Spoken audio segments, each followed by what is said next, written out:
Hello, I guess just a quick update. I'm almost finished with this book. I only have 2 chapters left, and I'm kind of looking forward to what I should read next. I'm thinking of The Odyssey, or maybe Pride and Prejudice. I've heard that there's a film adaptation coming, and I think it would be nice to know more, learn more about the original story. But I've also seen The First Love. No film adaptation, but it is a short story. It's written by Turgenev. And for someone like me who is just rekindling their love of reading, I think short stories are helpful. Kind of like this one. I guess I'm curious, or I want to learn, if you happen to stumble here. What classic books are you looking forward to reading? I would love for you to share it. Maybe in the comment section. Who knows? Maybe I can read it with you. That would be nice as well. Now back to the story.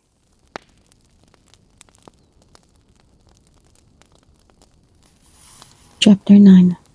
Dr. Lanyon's Narrative. On the 9th of January, now 4 days ago, I received by the evening delivery a registered envelope addressed in the hand of my colleague and old school companion, Henry Jekyll. I was a good deal surprised by this, for we were by no means in the habit of correspondence. I had seen the man, dined with him, indeed, the night before, and I could imagine nothing in our intercourse that should justify formality of registration. The contents increased my wonder, for this is how the letter ran. 10th December 8. Dear Lanyon, you are one of my oldest friends, and although we may have differed at times on scientific questions, I cannot remember, at least on my side, any break in our affection. There was never a day when, if you had said to me, Jekyll, my life, my honor, my reason depend upon you, I would not have sacrificed my left hand to you. Lanyon, my life, my honor, my reason are all at your mercy. If you fail me tonight, I am lost. You might suppose, after this preface, that I am going to ask you for something dishonorable to grant. Judge for yourself. I want you to postpone all other engagements for tonight. Even if you were summoned to the bedside of an emperor, to take a cab, unless your carriage should be actually at the door, and with this letter in your hand for consultation, to drive straight to my house. Paul, my butler, has his orders. You will find him waiting your arrival with the locksmith. The door of my cabinet is then to be forced, and you are to go in alone, to open the glazed press, letter E, on the left hand, breaking the lock, if it be shut, and to draw out, with all its contents as they stand, the 4th drawer from the top, or, which is the same thing, the 3rd from the bottom. In my extreme distress of mind, I have a morbid fear of misdirecting you. But even if I am in error, you may know the right drawer by its contents. Some powders, a file, and a paper book. This drawer I beg of you to carry back with you to Cavendish Square, exactly as it stands. That is the first part of the service. Now for the second. You should be back, if you set out at once on the receipt of this, long before midnight, But I will leave you that amount of margin, not only in the fear of one of those obstacles that can neither be prevented nor foreseen, but because an hour when your servants are in bed is to be preferred for what will then remain to do. At midnight, then, I have to ask you to be alone in your consulting room, to admit with your own hand into the house a man who will present himself in my name, and to place in his hands the drawer that you will have brought with you from the cabinet. Then you will have played your part and earned my gratitude completely. 5 minutes afterwards, if you insist upon an explanation, you will have understood that these arrangements are of capital importance, and that by the neglect of one of them, fantastic as they must appear, you might have charged your conscience with my death or the shipwreck of my reason. Confident as I am that you will not trifle with this appeal, my heart sinks and my hand trembles at the bare thought of such a possibility. Think of me at this hour, in a strange place, laboring under a blackness of distress that no fancy can exaggerate, and yet well aware that, if you will but punctually serve me, my troubles will roll away like a story that is told. Serve me, my dear Lanyon, and save your friend, H.J. P.S. I had already sealed this up when a fresh terror struck upon my soul. It is possible that the post office may fail me, and this letter not come into your hands until tomorrow morning. In that case, dear Lanyon, do my errand when it shall be most convenient for you in the course of the day, and once more expect my messenger at midnight. It may then already be too late, and if that night passes without event, you will know that you have seen the last of Henry Jekyll.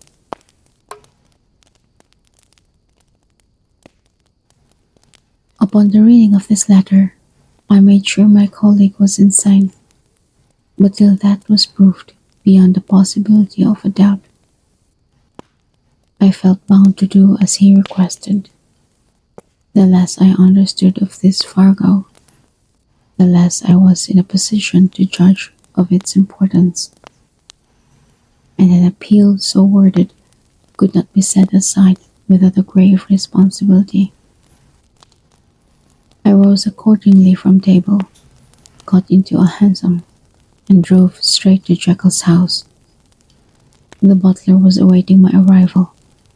He had received, by the same post as mine, a registered letter of instruction, and had sent at once for a locksmith and a carpenter. The tradesmen came while we were yet speaking, and we moved in a body to old Dr. Denman's surgical theatre, from which, as you are doubtless aware, Jekyll's private cabinet is most conveniently entered. The door was very strong, the lock excellent. The carpenter avowed he would have great trouble and have to do much damage if force were to be used, and the locksmith was near despair.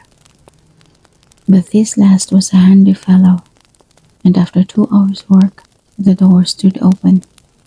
The press marked E was unlocked, and I took out the drawer, had it filled up with straw and tied in a sheet, and returned with it to Cavendish Square. Here I proceeded to examine its contents. The powders were neatly enough made up, but not with the nicety of the dispensing chemist, so that it was plain they were of Jekyll's private manufacture. And when I opened one of the wrappers, I found what seemed to me a simple crystalline salt of a white color. The phial, to which I next turned my attention, might have been about half full of a blood-red liquor, which was highly pungent to the sense of smell, and seemed to me to contain phosphorus and some volatile ether. Of the other ingredients, I could make no guess. The book was an ordinary version book and contained little but a series of dates. These covered a period of many years, but I observed that the entries ceased nearly a year ago, and quite abruptly. Here and there a brief remark was appended to a date, usually no more than a single word, double, occurring perhaps 6 times in a total of several hundred entries, and once very early in the list, and followed by several marks of exclamation, total failure. All this, though it whetted my curiosity, told me little that was definite.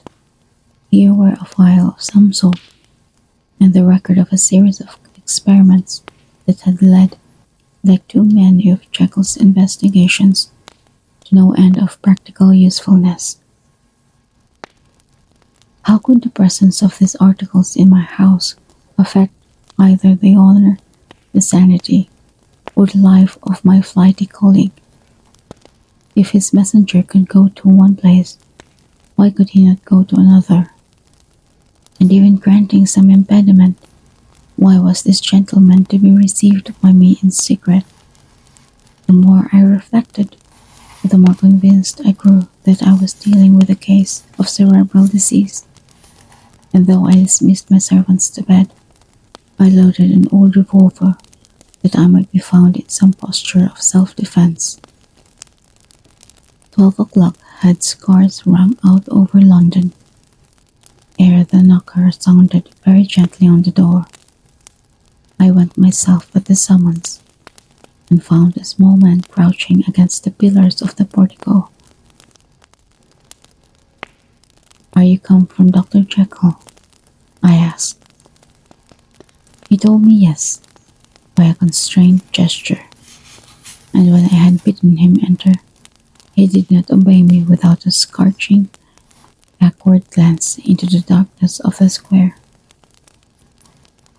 There was a policeman not far off, advancing with his bull's eye open, and at the sight I thought my visitor started and made greater haste.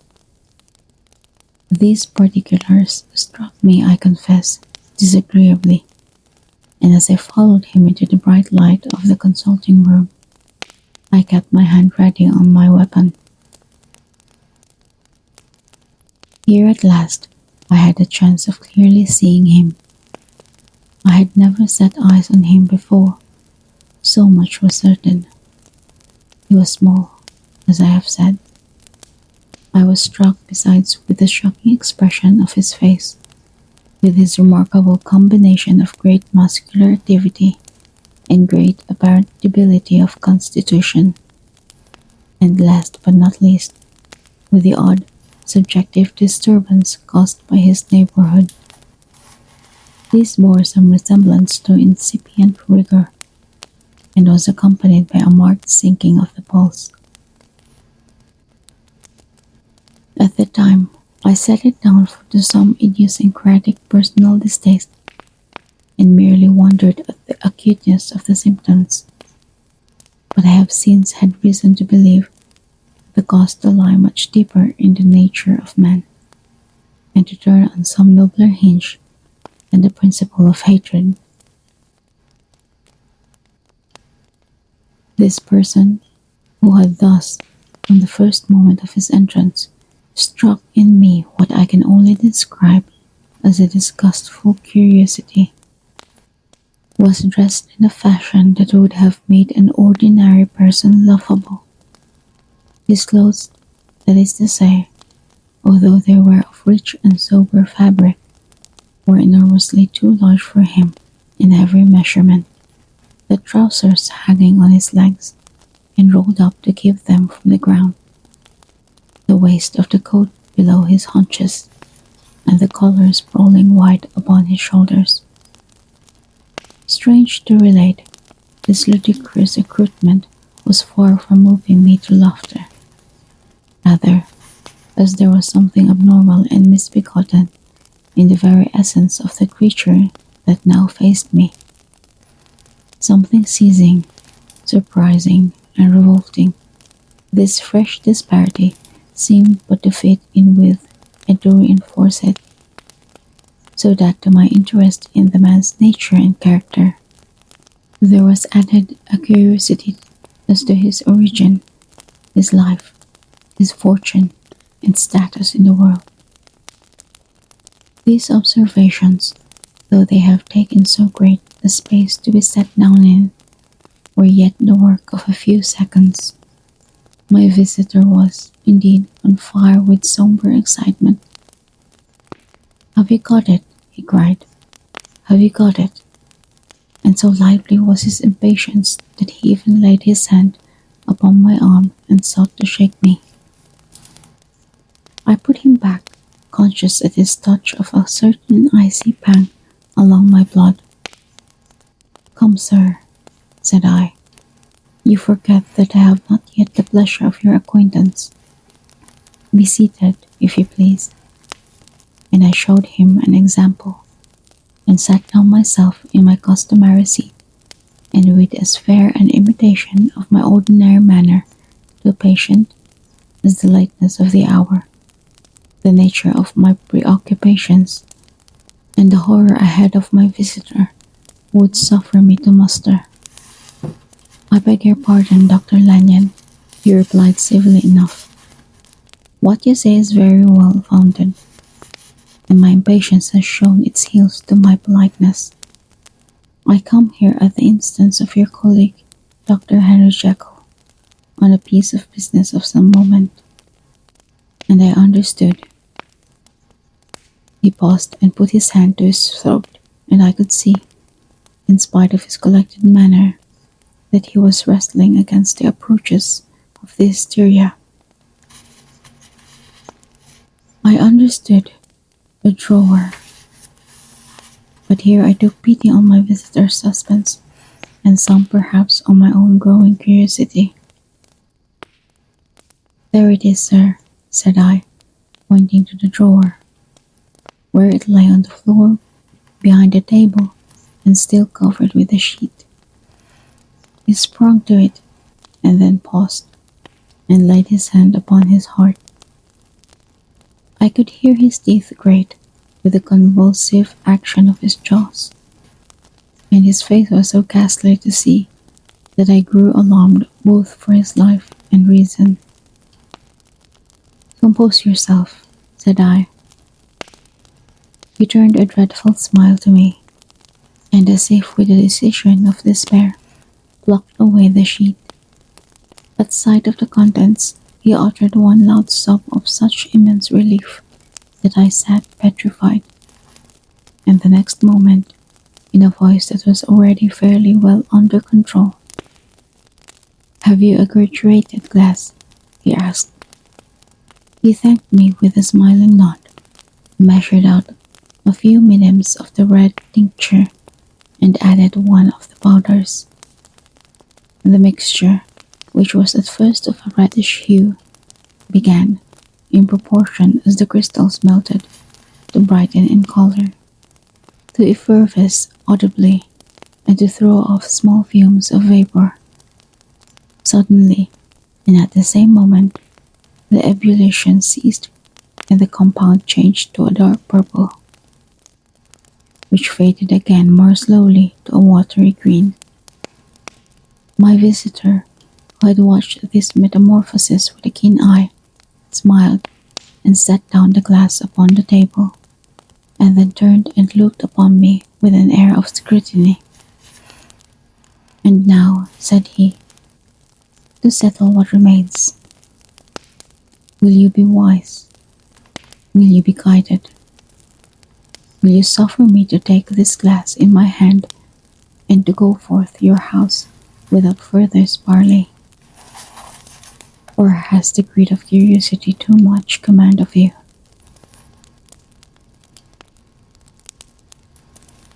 Think before you answer, for it shall be done as you decide. As you decide, you shall be left as you were before, and neither richer nor wiser, unless the sense of service rendered to a man in mortal distress may be counted as a kind of riches of the soul, or if you shall so prefer to choose, a new province of knowledge and new avenues to frame, and power shall be laid open to you, here, in this room, upon the instant, and your sight shall be blasted by a prodigy to stagger the unbelief of Satan. Sir, said I, affecting a coolness that I was far from truly possessing, you speak enigmas, and you will perhaps not wonder that I hear you with no very strong impression of belief. But I have gone too far in the way of inexplicable services to pause before I see the end. It is well, replied my visitor. Lanyon, you remember your vows. What follows is under the seal of our profession. And now, you who have so long been bound to the most narrow and material views, you who have denied the virtue of transcendental medicine, you who have derided your superiors, behold. He put the glass to his lips and drank at one gulp. A cry followed. He reeled, staggered, clutched at the table and held on, staring with injected eyes, gasping with open mouth. And as I looked there came, I thought, a change. He seemed so swell.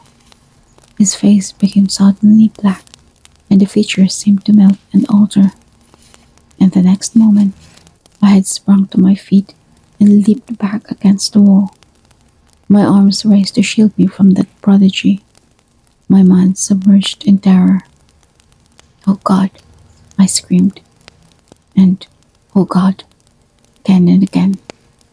For there before my eyes, pale and shaken, and half fainting, and groping before him with his hands, like a man restored from death, there stood Henry Jekyll.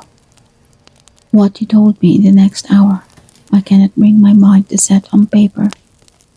I saw what I saw, I heard what I heard, and my soul sickened at it. And yet now, when that sight has faded from my eyes, I ask myself if I believe it, and I cannot answer. My life is shaken to its roots. Sleep has left me. The deadliest terror sits by me at all hours of the day and night, and I feel that my days are numbered, and that I must die. And yet I shall die incredulous. As for the moral turpitude that man unveiled to me, even with tears of penitence, I cannot, even in memory, dwell on it without a start of horror. I will say but one thing, Utterson, and that, if you can bring your mind to credit it, will be more than enough. The creature who crept into my house that night was, on Jekyll's own confession, known by the name of Hyde, and hunted for in every corner of the land as the murderer of Carew. Hasty Lanyon.